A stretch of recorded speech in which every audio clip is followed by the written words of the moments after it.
prime time on the top game, it's a fine line. Man in the match, that's Daveye, he's the main guy, keep a close eye. Make sure you don't make no wrong play, cause I'm with Jose and Andre. When Cyrus comes to walk in, you better know that you are watching Premier League. Daveye, tell them what time we on. Prime time. Let me hear you say it. Premier League. Daveye, tell them what time we on. Prime time.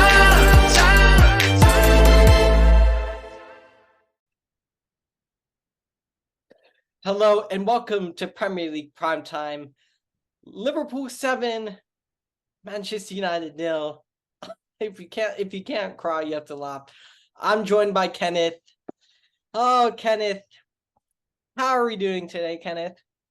You know, after seeing the Liverpool drought within the past weeks and month, seeing us start from the very bottom, almost halfway of the Prem, and just seeing us climb, seeing that devastating, 5-2 blow from Madrid, it seems like there was no hope for this team. It seems like there was absolutely no hope, especially after tying against, I think it was Newcastle the other day. It just felt like this team, it felt like it was falling apart. It felt like Jurgen Klopp did not know what he was doing. It seems like we were, just crumbling. But after seeing today, back at our home turf, Anfield, seeing what we could do, a strong Man U, it seems like we're slowly getting back as we climb to the 5th spot of the Prem. Yeah, definitely. Inflicting Manchester United's greatest ever Premier League defeat since, I think it was 1895, when we weren't even called Manchester United. We were called Newton Heath. I think we lost 7-1. 7-1, that's correct, 7-1. Yeah, 7-1. And there's a new record, breaking the wrong records for you. Just focusing on this absolutely remarkable result. What went well in this match? I mean, apart from practically everything you could say, what for you in particular were the real eye catchers for you in this match? The real eye catcher, it seemed like it was 2019 Liverpool all over again. As you see, majority of the goals that we had were on the counterattack. And as you know, Liverpool is known for historically being one of the best teams at countering. And it seems like most of the goals, you see, they were absolutely putting it on you see, the first goal conceded was with Robertson giving a beautiful absolute pass to Gapco, and then on the break, Salah, being fast as ever, absolutely putting Lisandro Martinez in a blender. It just seems like the counterattack was extremely strong. For once, Van Dijk, for once, our center backs were actually doing what they needed to do. Our fallbacks were intercepting. It just seems like the defense as well as our offense was concrete. It was actually intact when we needed it to be. And like I said, when we're on the break, when we're on the counterattack, we are absolutely Liverpool is absolutely devastating with having Gapco, Firmino, Salah. It's beautiful. Yeah, Cody Gakpo, a player in which Manchester United wanted to sign, Ten Hag wanted to sign, but a certain, I guess you could say, a certain restriction didn't allow itself to open up to allow Ten Hag to sign the player that he wanted to, but that's a whole nother conversation. Darwin Núñez getting on the score sheet twice as well. Well, Salah scoring against Manchester United yet again. I think it's now, record. How he many broke the record? 129, I think. 129, the Liverpool's top scoring player.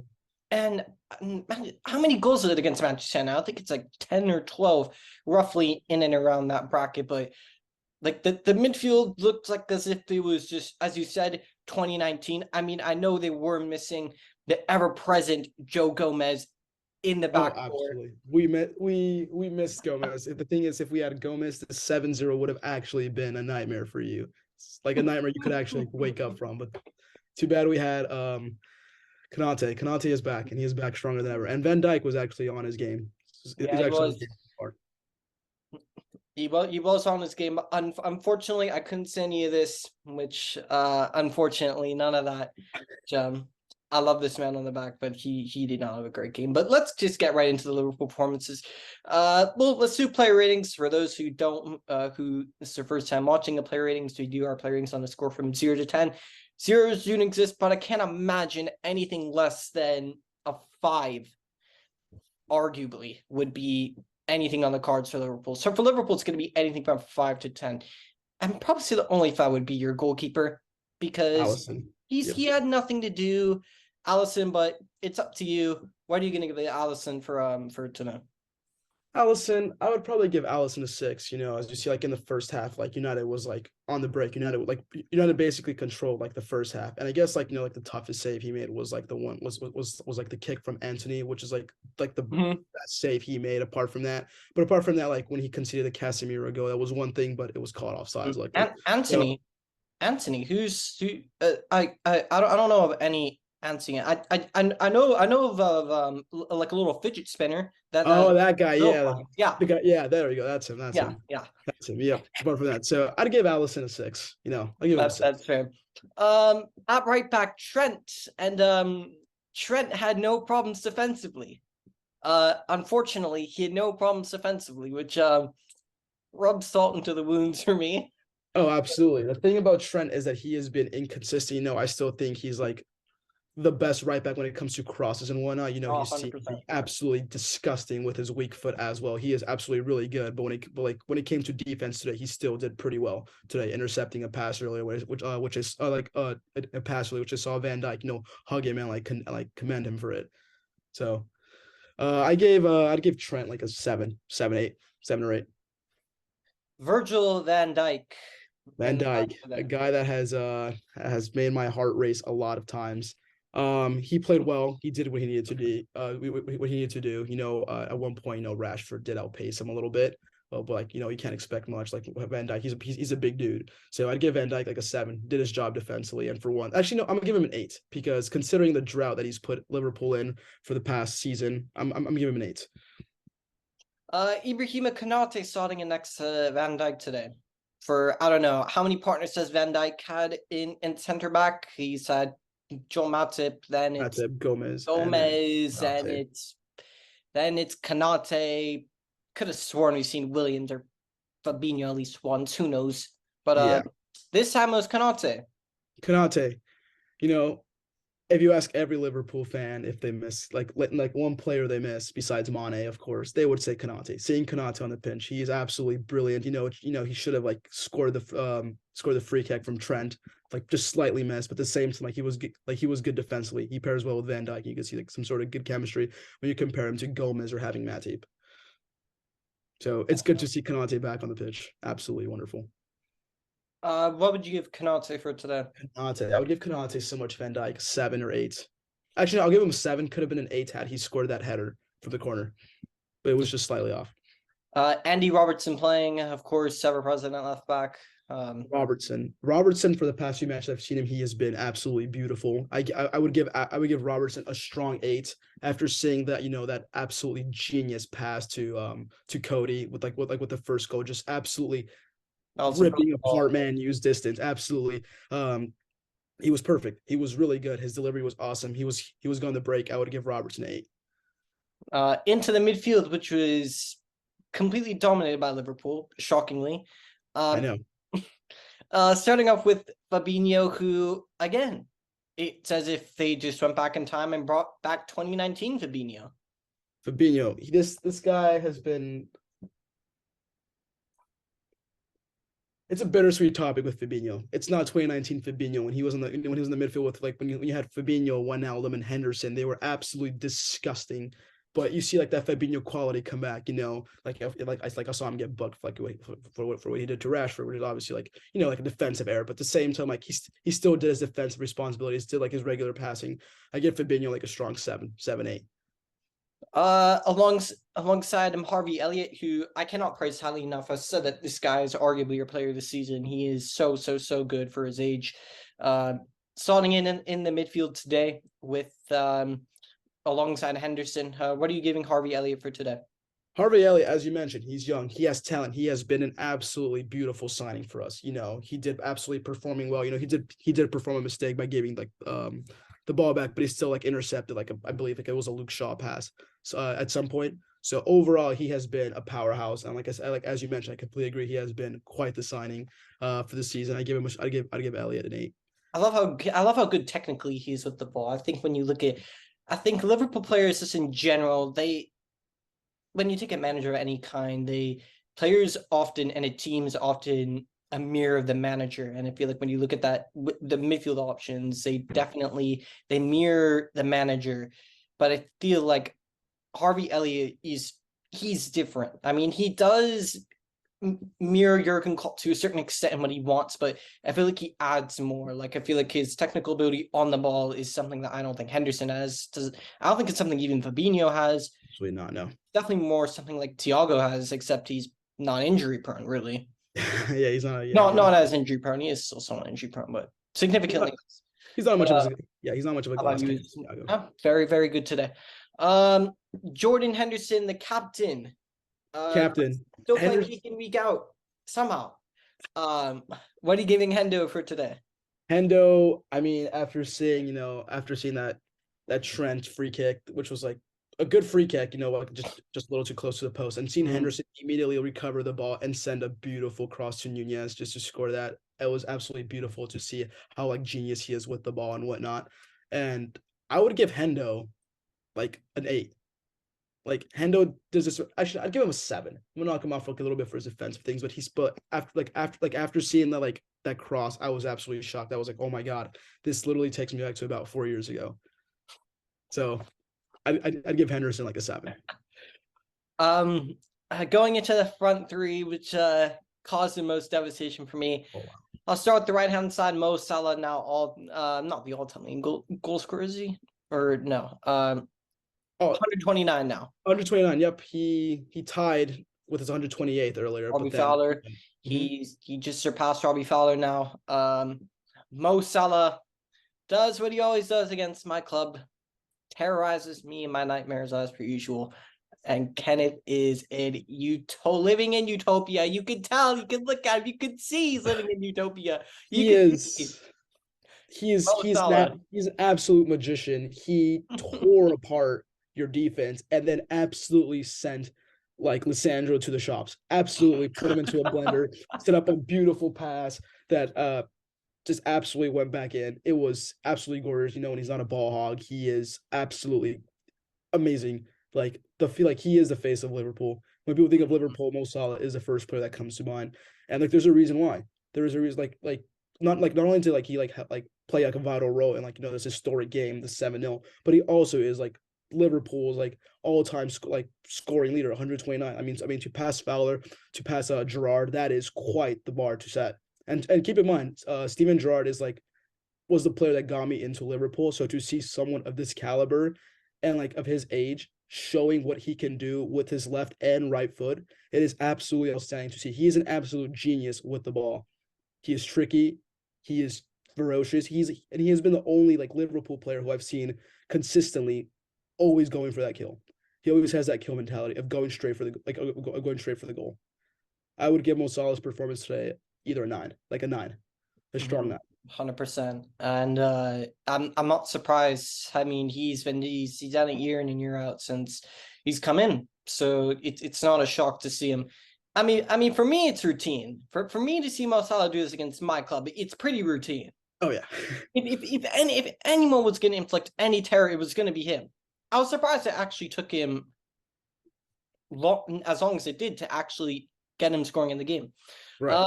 But it was just the anyway, on the left-hand side, Cody Gakpo. I have no words. I just feel more pain from that.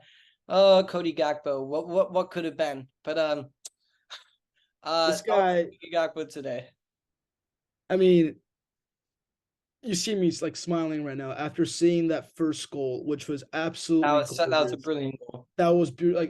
Like I mentioned earlier, first off, Robertson seeing that the defense was compromised, gives a beautiful pass. Gapka goes on the run, fakes him out, and then shoots a beautiful finesse that De Gea was too stunned to see it. Absolutely smashed to the side of the net. And I feel like it was that goal because it was only a goal in the first half that truly set the momentum for Liverpool to keep going on and on. And then like I mentioned, after Salah put Lissandro in the blender, passed it right to Gakpo smashes it immediately. His performance was absolutely amazing. He has been an absolute trump card for him, and I'd give him a 10. Absolutely great today. And up front, Darwin Núñez. Darwin Núñez. All this guy is basically coming to fruition now. This guy is basically the forward version of Van Dijk. He always has my emotions going up and down. The forward version of Van Dijk. he has like in terms of like how he makes me feel his performance, how inconsistent he could be. But today he still had that kill mentality. He did butcher an opportunity, unfortunately, but he did make it up after Henderson sent that glorious, clip cross right to him. It was great. Like Nunez did great. He also shined like during like Madrid. He is crucial and he is like absolutely clutch when he needs to be, and that is a talent like it's impossible to teach someone else. So I think Nunez's performance was one that is like slowly getting people like that, like could slowly start getting people to like him, because as you know, he has been inconsistent and most people consider it like one of the worst signings ever. But I feel like now that we've gotten a little bit more deep into the Prem, he is starting to show his true colors and like his true potential. So I would give Nunez about like a 7 or 8. 100%. And I'd say the substitutes didn't really have the most notable impact, except Firmino. for one, yes, I know Bobby Firmino. Not only do I want to ask you on his performance today, but of course he's announced that he is going to leave Liverpool at the end of the season. Just overall thoughts on that, and just the legacy that he has had with the club, and his performance for today for contributing another goal to my favorite day that I've ever watched my club.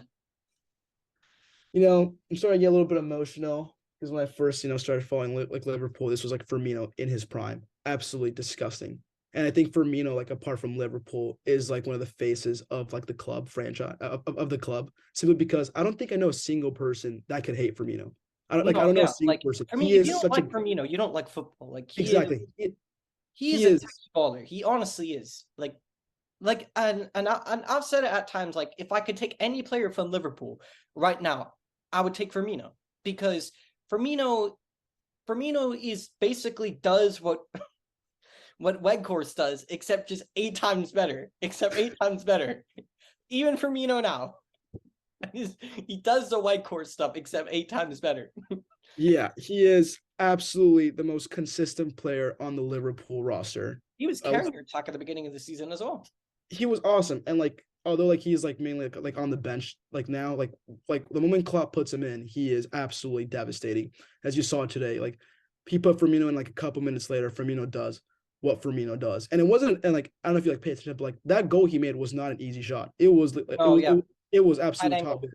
That angle, like the angle was one thing, and then absolutely hitting it literally to the bar to the point where it goes in just shows how like the caliber of who Firmino is. And the thing is, like, he's a strong player, he is humble, and he does what he does. He gets paid to do what he does. That's the one thing about Firmino, and that's the reason why like it is absolutely heartbreaking to see him leaving, as like he's arguably my second favorite player out like on Liverpool. So to see him just go, it's absolutely heartbreaking. But I don't know how much that's going to affect the chemistry, because I'm a strong believer that Mane's absence truly like ruined the chemistry a little bit, because I truly believe that Mane and Salah were like the most disgusting, right and left wingers like playing at like currently, like they were absolutely disgusting. And I feel like you could agree with that too. They were absolutely beautiful. And then just having Firmino as that forward was a disgusting trail. So like now that Salah has to like, like the thing is like Firmino's not being replaced by bad talent. He's being replaced by potential talent. But like that's not my argument. My argument is having the face, like one of the faces of Liverpool being gone, and to see how much he has contributed to the club. It's sad to see him go. So for today's performance, just seeing him get on the pitch, immediately do what he has to do, I'm giving him a generous 8. Anfield completely erupted. When they saw Firmino. I mean, how could you not erupt with those sparkly white teeth that he has? How could you not erupt with that smile and that absolutely gorgeous goal, that top bins goal with that hard angle? How could you not smile and give this man an 8 for his performance? Oh yes, his smile is contagious. Yeah. Yeah, 100%. And last but not least, the man himself, Mr. Jurgen Klopp. I'm sure he probably saw some of these to the crowd. His classic yes celebration. I'm sure we saw one of those at the end, but Klopp out? No. Klopp out. I was a Klopp out believer once we saw the Real Madrid incident last week, but then seeing the minor adjustments, like seeing he find seeing he finally started using his brain by taking Gomez out and like making some minor adjustments to the midfield and forward line. It seems like he finally got the memo of what he needed to do for his club. And for that reason, I believe he's slowly in his rebuilding of like not of the team, but like of his strategy. So I don't think Klopp out just yet, but wait until next Wednesday when the second leg of Madrid happens and come back to me for that opinion. Klopp's performance today, I give it an 8. Like I can't say he made crucial substitutions because it's not like we were in the drought of goals, but based on the starting lineup and based on the substitutions he made, he was fantastic, absolutely fantastic. and there you have it. There is a Liverpool fan cam from Kenneth. Liverpool 7, Manchester United 0. I will be out with a fan cam. More of I don't think I'll call it a fan cam. I think we might call it something else. But let us know what you think of what Kenneth had to say. Let us know in the comments down below, and we'll speak to you in a bit. Thank you so much for your time watching this, and let us know in the comments down below what are your thoughts on the topics that have been in store in this feature of Premier League Primetime in the comments down below. Smash like on the video and subscribe to the channel, and be sure to check out our other platforms on Instagram, Spotify, and Apple Podcasts, and wherever you are watching this in the world. We hope you have an absolutely fantastic day / evening.